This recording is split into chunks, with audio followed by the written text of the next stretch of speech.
Do not despise these small beginnings, for the Lord rejoices to see the work begin, to see the plumb line in Zerubbabel's hand. The 7 lamps represent the eyes of the Lord that search all around the world. Sometimes we underestimate the small, humble beginnings. God rejoices in the beginning. He doesn't rejoice in a finished product, but he rejoices when the foundation was laid.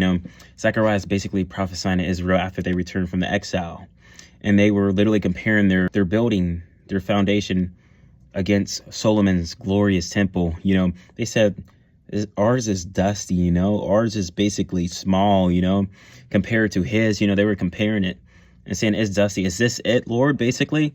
And God says, do not despise the small beginnings, because God values the small beginnings. He values the small steps of obedience, the small steps in faithfulness, the small steps towards him, because that's what matters, because God rejoices now. He doesn't rejoice later. We fail to value the small things. David was the least likely to become king in his family.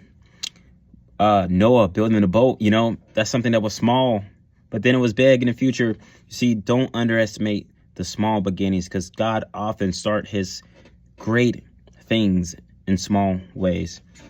So be faithful in the small things, Trust in the Lord that he will bless you if you're faithful in the small things.